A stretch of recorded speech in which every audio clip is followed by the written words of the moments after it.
Meus queridos irmãos, muito boa tarde para todos.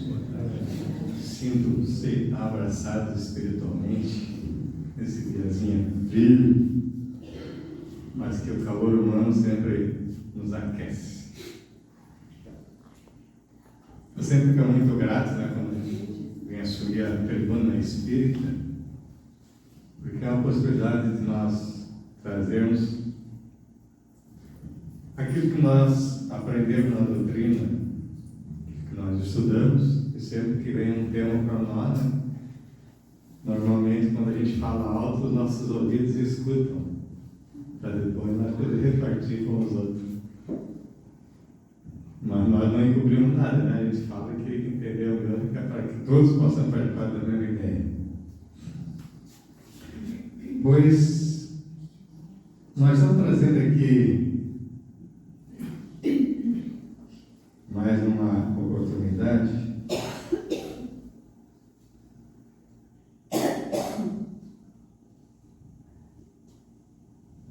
aquilo que está escrito lá no Evangelho, Quando nós fazemos um tema, porque nosso Pentateuco Espírita que é a base daquilo que a gente fala, que estuda e que apresenta. Por isso, toda vez que se faz o convite para estudar a doutrina, o nosso esclarecimento, é sempre reforçado e fortalecido. É muito bom para que possa se esclarecer. E nesses tempos em que nós estamos com tantas dificuldades, tudo aquilo que nos eleva moralmente nos afasta das nossas tendências materialistas, E nós, nos elevando como espírito, nós vamos enxergar as coisas de uma maneira mais suave, mais tranquila, pela imortalidade. Nós podemos nos colocar, enxergar o nosso futuro de uma forma mais tranquila. Ou não, mas sempre assim. Em 1862, de uma comunicação de Franz Henry Heine, ela está lá no Evangelho segundo o Espiritismo. Então já faz um tempo bem grande, de 1862. E lá diz assim: atingiste o tempo do cumprimento das coisas anunciadas para a transformação da humanidade. Felizes serão aqueles que tiveram trabalhado na seara do Senhor, com desinteresse e sem outro móvel, senão a caridade. Ora, se naquele tempo já foi falado que nós estamos atingindo o tempo de transformação da humanidade, ou seja, a transformação moral da humanidade. Aí nós avaliamos, por esse tempo todo, esses quase 180 anos, como é que nós estamos? O que é que nós aprendemos? O que é que nós praticamos? Será que nós nos transformamos mesmo, ou nós temos alguns instintos ainda que são tão antigos, tão anteriores?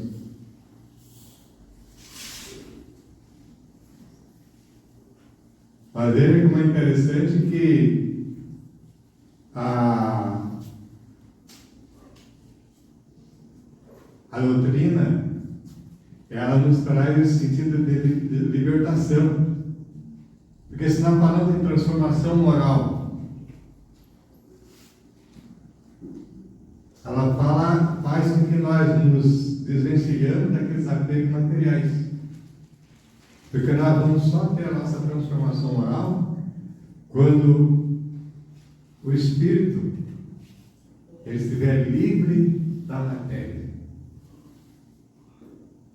O espírito, aquele que está dentro de nós aqui, O espírito que está preso ao corpo, passando as suas dificuldades, as suas provas, as suas expiações, mas também está aprendendo, está experimentando, está tendo experiências e conhecimento para que eu possa entender, cada um de nós entender, que a nossa verdadeira vida é a vida espiritual. Por que é a vida espiritual? Porque nós somos espíritos imortais. Espíritos. O espírito vive sempre. O corpo é matéria e perece. Então, esse corpinho que nós temos agora, quando o espírito sai de dentro dele, que não tem mais necessidade, acabou o corpo. Ele vai se transformar em outra forma de energia. Mas o espírito, esse não. Esse vai continuar a sua vida de aprendizado, de estudo, de trabalho, de conhecimento. Se ele estiver desapegado da matéria, então ele acende a vida espiritual com mais facilidade. Mas se estiver apegado à matéria, aqui ele ficará por um bom tempo ainda, até que se processe todo esse deslace, a desvinculação da matéria.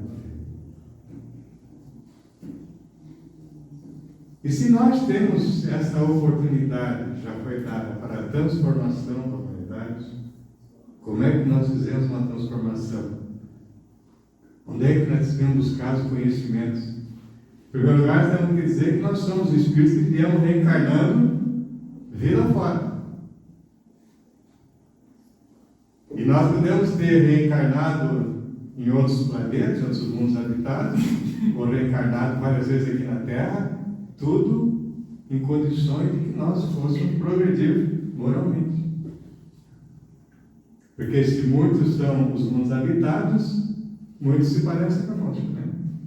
A ciência busca vestígios de vida em outros mundos habitados, e nós espíritas sabemos que esses mundos são habitados, dentro das suas condições de vida. E nós buscamos então, poxa, o que apareceu na humanidade, o que é que foi nos fornecido para que a gente pudesse conhecer, pudesse entender. E agora vem uma revelação bem interessante.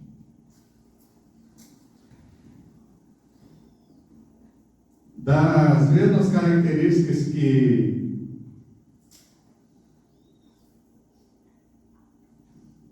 foi falado do Anaheim, ele nos trouxe aqui uma sequência de como nós recebemos as leis divinas.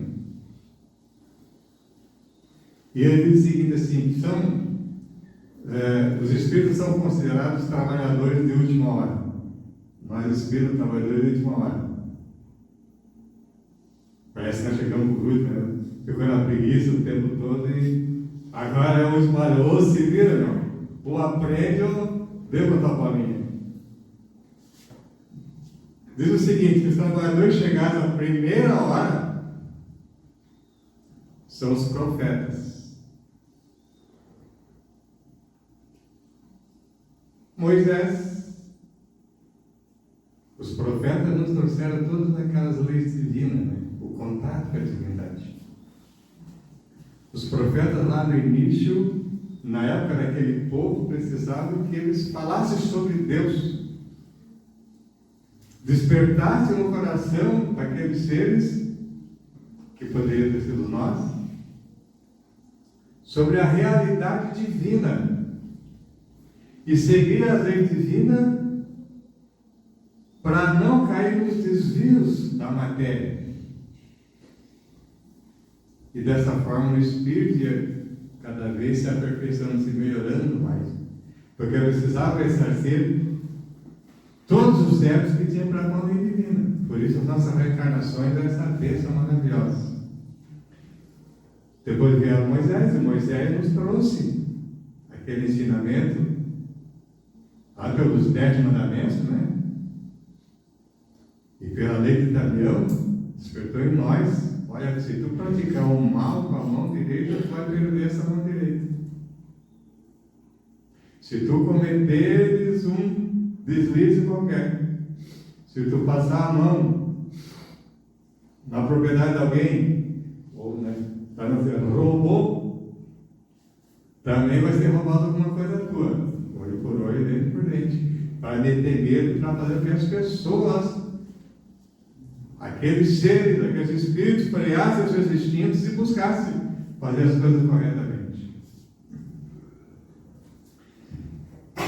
E depois vieram também os iniciadores, que marcaram a etapa do progresso, seguido através dos séculos pelos apóstolos. Os apóstolos, quando nós vemos as suas vidas, aqueles que seguiram Jesus, quando Jesus não estava mais junto deles, eles tiveram a coragem de manter a doutrina do Cristo. E eles foram sacrificados por isso. Porque aqueles que eram seguidores do Cristo, eles tinham que ser mortos para que a doutrina não desse continuidade. Mas pode matar o ser, mata o homem, não mata a sua palavra, não mata o seu conhecimento. Então os apóstolos tiveram tudo isso, nos mostrando-nos. Né? E às vezes nós estávamos lá, pedalejando a cruz, e eles mostraram para nós que nós não devíamos ter feito aquilo, nós devíamos ter amado mais. Os mártires, que depois que a igreja assumiu a doutrina do Cristo como uma doutrina para a igreja, houve desvios. E alguns deles, se revoltando contra isso, foram martirizados. Eram tocados na fogueira por dizer: não estão seguindo aquilo que Jesus ensinou. E nós temos vários casos. O mais conhecido nosso no meio espírita é João Hus, em 1852, que depois reacendeu como Allan Kardec para nos trazer a doutrina. Martinho Lutero, que é o mesmo Espírito de São Paulo, que agora reencarnou e protestou contra os erros que está sendo cometido. E foi também escrachado. Os pais da igreja, e aqueles que trouxeram para nós, vieram até aqui trazer para nós a doutrina, o conhecimento dado por Jesus, preparando, através da doutrina católica, preparando o espaço para que espíritos viessem aqui reencarnar para dar prosseguimento à doutrina codificada por Allan Kardec.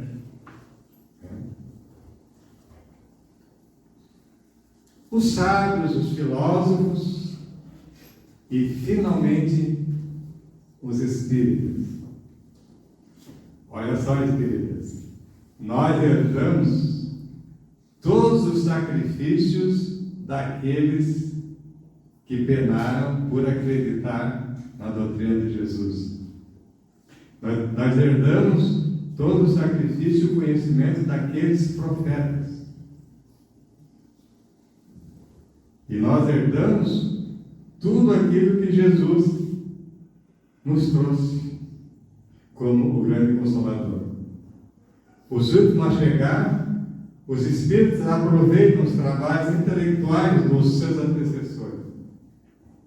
Porque o homem da verdade, o homem e seus trabalhos e seus resultados coletivos.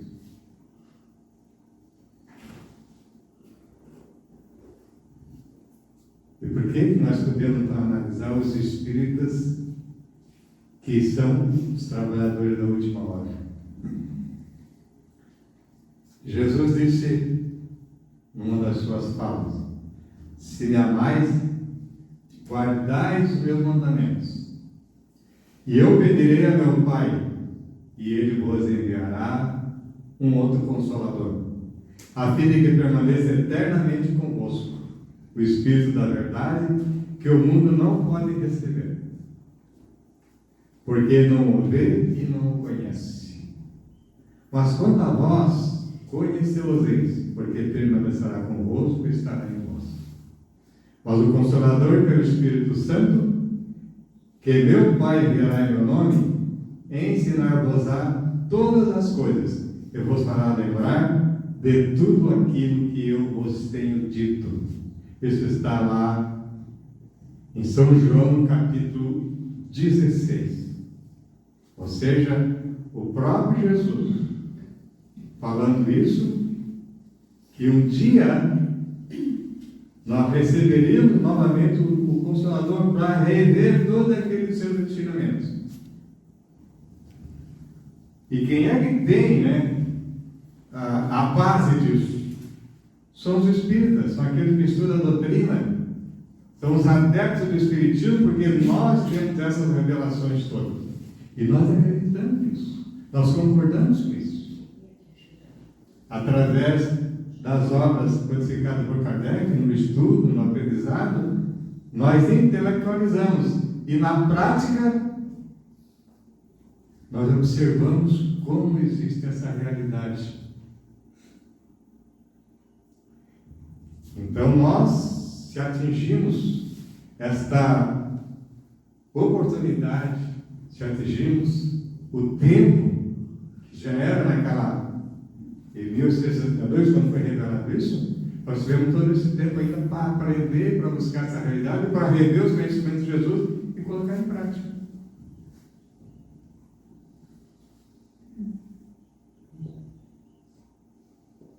Porque o Senhor lhes dirá ainda: vinde a mim, vós que sois bons servidores, que colocaste vossos ciúmes e vossas discórdias para não deixar a obra prejudicada. Ou seja, para dar continuidade naquilo que Jesus ensinou. Nós podemos continuar aquilo que Ele ensinou, praticando pelos seus exemplos, praticando pelos seus ensinamentos, entendendo que nós somos irmãos. Nós temos que nos amar, porque nós precisamos disso, que o amor seja aquilo que nos une. Então, quando nós buscamos, lá um pouquinho mais atrás, a gente busca, né? Nós recebemos lá dos profetas. E se nós tivermos uma base do entendimento, do conhecimento, nós conseguimos definir outros, fazer uma separação daquilo que é bom e daquilo que é ruim. Nós chamamos de discernimento. Será que esse aprendizado pela nossa transformação? Será que tudo isso que nós aprendemos através da doutrina, através da revisão do Evangelho de Jesus, nós já estamos praticando as atitudes cristãs? Pois já foi feita uma advertência antes por João de que haveriam falsos cristos e falsos profetas. E aí que está uma base para nós testarmos o nosso conhecimento. Haveriam falsos cristos e falsos profetas. Pelo ensinamento que nós tivemos de Jesus, nós temos solidez, nós não deixamos nos envolver por essas falácias negativas. No sentido evangélico, o profeta é todo enviado de Deus, com a missão de instruir homens e de revelar as coisas ocultas e os mistérios da vida espiritual. Um homem, pois, pode ser profeta sem fazer predições, ou seja, afirmar o que vai acontecer no futuro, fazendo um prognóstico. Isso pode ser até através de uma advertência providencial, que quando faz um aviso, às vezes a gente fica incrédulo, ou ainda nós temos hora de fazer jocosa, achando que é Deus, achando que é Cristo, porque ele não acredita em Cristo. E não se acreditava nisso. Tanto que quando foi feita essa advertência, era porque lá em Israel havia muitos aqueles que eram adivinhos, né, que se diziam, deuses, e que conseguia convencer as pessoas de que eles estavam certos. Mas não foi só naquela época. Aqui no século passado, teve alguns homens que eles se notificaram, ou ficaram famosos, por ter essa característica. Nós temos o Jim Jones, por exemplo, Sun Moon, David Kirsch, que eles alcançaram a proeminência por se dizer que eram Deus, ou que eram o braço direito de Deus.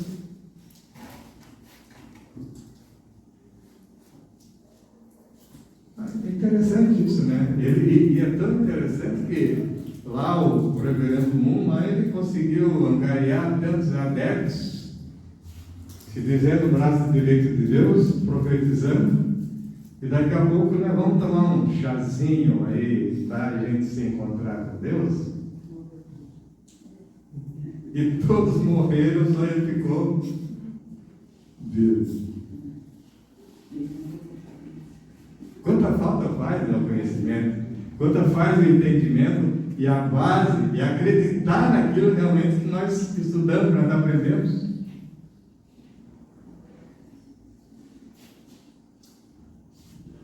Porque um profeta, ele não vai falar essas barbaridades. Jamais algum profeta diz assim, eu sou enviado de Deus, eu sou o braço direito de Deus. Um profeta nunca falava isso, porque ele fazia advertência para ele também. Que é uma característica daquele falso Cristo, daquele falso profeta, é não ter as mesmas virtudes que tem o verdadeiro. Porque aquele que é o verdadeiro profeta, aquele que é o verdadeiro Cristo, ele não se exalta, ele não se orgulha, ele não te obriga a fazer nada, não sugere, simplesmente dá uma orientação. O caminho que tu vai traçar é teu, as atitudes que tu vai tomar são tuas. A responsabilidade dos seus erros vai ser tua. Então procure ter um discernimento daquilo que acontece. E nós tivemos todo esse tempo para aprender, para estudar. Os verdadeiros profetas se revelam por seus atos, são adivinhados. Ou seja, se alguém está falando alguma coisa que pode ser boa, a atitude dele tem que ser uma atitude coerente. Porque essas coisas, ele dizer assim, olha, a gente tira o exemplo do médico, né? O médico está com cigarrinho aqui, antes estava com cigarrinho assim, tu não fuma que o cigarro vai mal. Eu tenho que ser exemplo. Eu não posso falar de coisa dessa forma. Se adivinha? Então, quem pratica o bem, ele é visto pelo bem que está praticando. Porque quando ele começa a se ostentar, que eu fiz o bem, que eu faço isso, que eu sou assim, sou melhor que os outros, isso não é uma característica de que alguém é verdadeiro. E é muito até incrédulo para a humanidade acreditar-se que tem as pessoas que se seguem por essas orientações que muitas vezes não são corretas. Eles conseguem angariar muitos para que a massa se torne maior. Nós temos hoje, por incrível que pareça, muitas religiões oficiais que se dizem cristãs. Se dizem cristãs, usam o Velho Testamento como base, não aceitam Jesus nem os seus ensinamentos e se dizem cristãos. Como pode isso? Né? Quem é cristão segue os ensinamentos do Cristo. E qual é que é o ensinamento do Cristo? Humildade, tolerância, indulgência, solidariedade, fraternidade.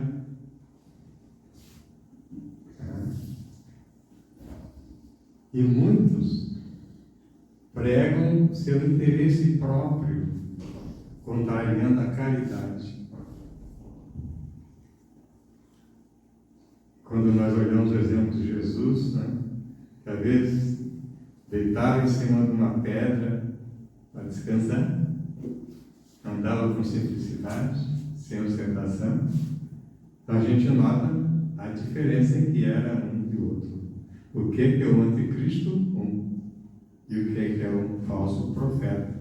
Quando profetiza coisas que não é da sua competência, mas que ele sabe que vai conquistar alguns corações que ainda não têm entendimento, não têm conhecimento. Mas todos nós temos a nossa época, a nossa etapa de conhecimento e de entendimento. Então, se nós nos deixarmos alguma vez levar por isso, ou como alguns irmãos se deixam levar, não são motivos de crítica. É um estágio que é estágio de compreensão, de entendimento. E nós devemos procurar conhecer, ter uma base sólida daquilo que a doutrina nos traz, para não se deixar pelos falsos, nem pelos falsos cristos, nem pelos falsos profetas. Tem-se visto impostores se apresentarem como apóstolos do Cristo, e o que envergonha a humanidade é que, encontrando pessoas bastante incrédulas para dar fé a semelhantes torpezas. Aqueles que se apresentam como Cristo têm todas as suas virtudes: a humildade, a caridade, mas tem o que ele não tinha: cupidez e orgulho. Exploram a credulidade e acham cômodo viver às expensas daqueles que o escutaram. E a gente veja que muitos aqui se dizem representantes do Cristo, mas utilizam como base o dinheiro, angariar valores para si. E como é que podemos compreender isso? Por acaso nós vamos levar para o mundo espiritual dinheiro, valores financeiros, uma casa grande, uma propriedade? Não. Só vamos levar aquilo que cabe no caixão. Pouca coisa. Por isso que nós temos que ter essa compreensão de que nós devemos lutar, nós devemos conquistar valores materiais. Tranquilo, porque temos as nossas necessidades biológicas. Mas que elas não sejam tão valorizadas por nós a ponto de nós desvalorizar a amizade, a tolerância, a humildade, a simplicidade, a cordialidade. Que é isso que não vão levar. Isso tem valor, não tem preço.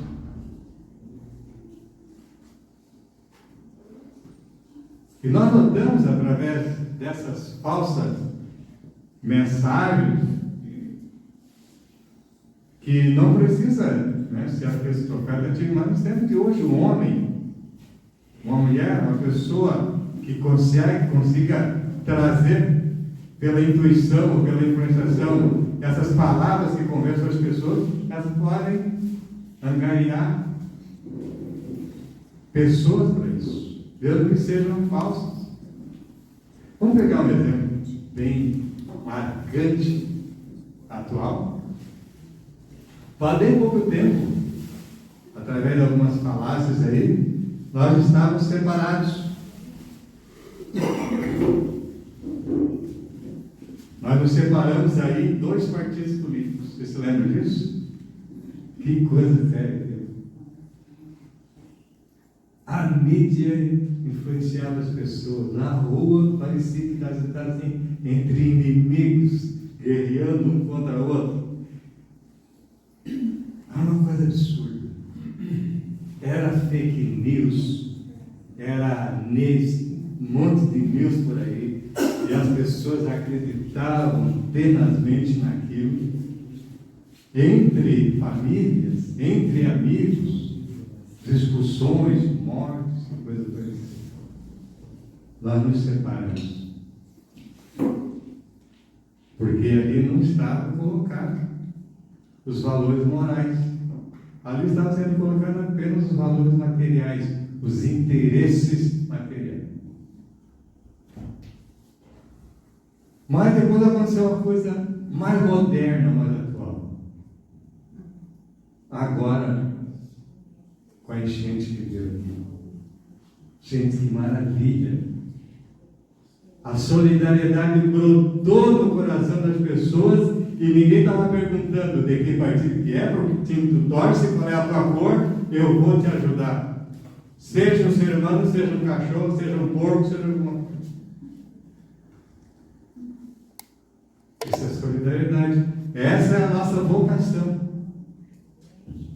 É a vocação do cristão. É a vocação daquele que tem elevação moral. De entender que nós somos irmãos precisando um do outro. E nós só vamos despertar isso dentro de nós quando nós fazemos o bem, sem olhar a quem.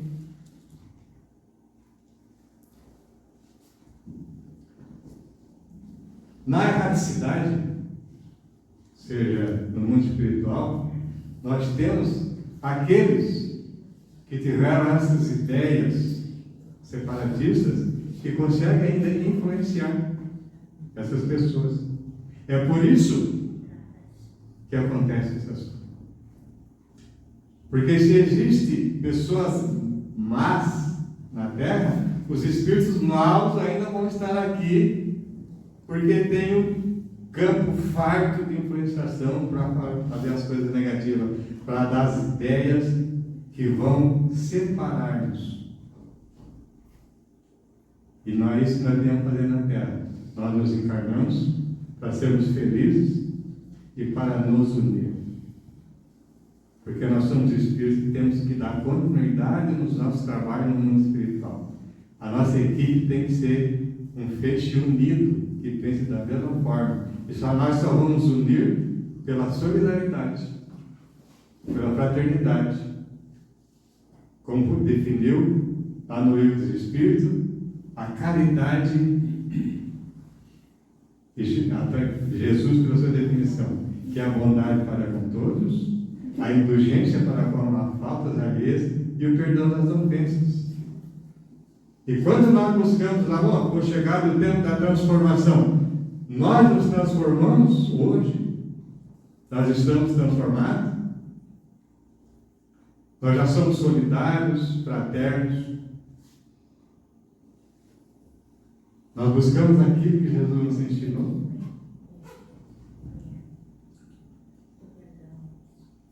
Hoje nós temos que ter um cuidado muito grande por causa dessas falsas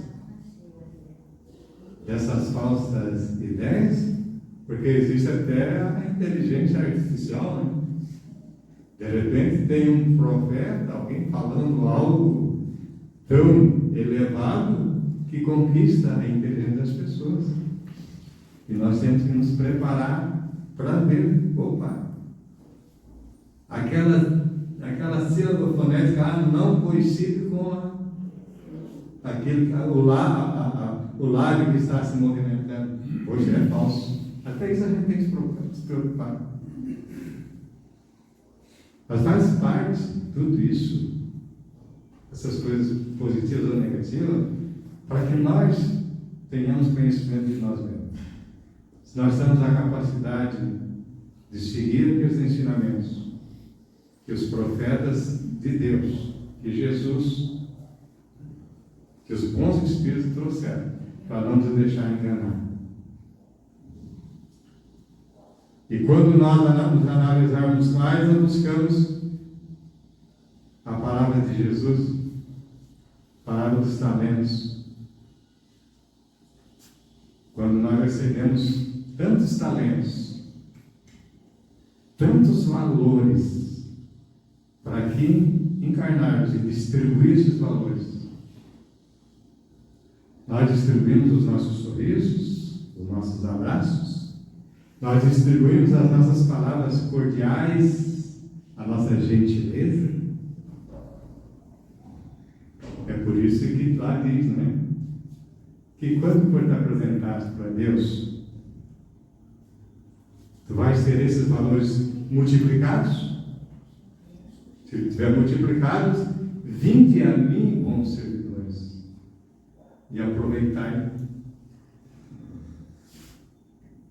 Mas tem aqueles que receberam tudo isso e o que fizeram? Enterraram, guardaram para dentro de si.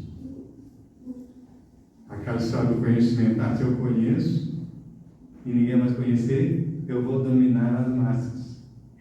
Então nós temos que distribuir pelo aquilo que nós conhecemos. Aqueles valores bons que nós temos dentro de nós, para que nós possamos então ser considerados bons servidores. E não nos deixarmos enganarmos pelo conhecimento e pelo entendimento crítico das coisas. Por isso que nós encontramos no Evangelho todas essas lições, analisamos e vamos colocar em prática. Porque Deus espera de nós, e aqueles irmãos espirituais que são responsáveis pela nossa vida também esperam de nós as boas coisas, porque todos nós temos que evoluir igualmente.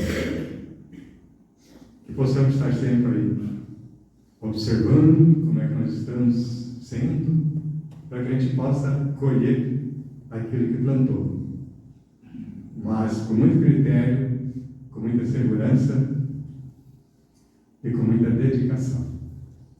Seriam hoje as palavras que eu gostaria de trazer para os irmãos, que sabe tenha colocado nos corações um pouquinho de despertamento para a nossa melhora a cada dia. Sejamos todos abençoados por Deus. Muito obrigado.